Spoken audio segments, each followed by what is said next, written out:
En Haïti, à ce jour, le nombre de personnes vivant avec le VIH en 2023 est estimé à 145 000 dans la population générale. Avec une prévalence VIH estimée de 1,6%, l'épidémie est généralisée. Bien que le sida ne soit pas encore éradiqué en Haïti, depuis 2010, il y a eu une réduction de 34% de nouvelles infections à VIH et moins de personnes en meurent.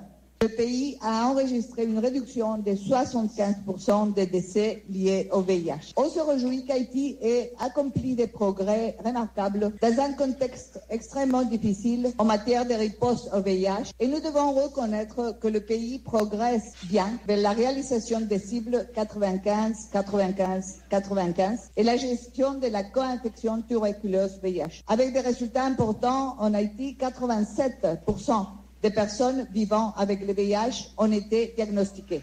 96% d'entre elles sont sous traitement et 85% des personnes sous traitement ont une charge virale supprimée. Les communautés en première ligne sont à l'origine des progrès réalisés dans la riposte au VIH en Haïti. Et les efforts conjoints de l'ONU-SIDA et du système des Nations Unies, du PEPFAR et du Fonds mondial stimulent leur travail. Cependant, des défis immenses demeurent, car les enfants âgés de 0 à 14 ans accusent un retard considérable en ce qui concerne l'accès au dépistage, l'obtention du traitement nécessaire et l'attente de la suppression virale. Seuls 30% des enfants vivant avec le VIH ont atteint la suppression virale.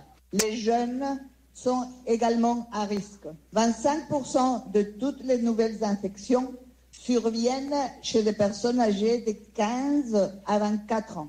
Cette situation est exacerbée par les recours systématiques à la violence sexuelle par les gangs dans les départements de l'Ouest et de l'Artibonite. Les personnes nouvellement déplacées, plus de 700 000, soit une augmentation de 22% entre juillet et aujourd'hui, ces personnes ont besoin d'une aide immédiate, y compris d'une protection contre la violence sexiste et sexuelle, qui est une priorité pour la réponse humanitaire. La fourniture de matériel d'hygiène, des services de santé sexuelle et reproductive, ainsi que des services concernant le VIH et les infections sexuellement transmissibles sont urgents. Ces personnes déplacées ont urgemment besoin aussi de services de réponse à la violence basée sur le genre, d'abri et de nourriture, compte tenu du fait que 5,4 millions d'Haïtiens sont actuellement en situation d'insécurité alimentaire aiguë. Ils ont besoin d'une aide immédiate par l'intégration des services de VIH dans les services pour les survivantes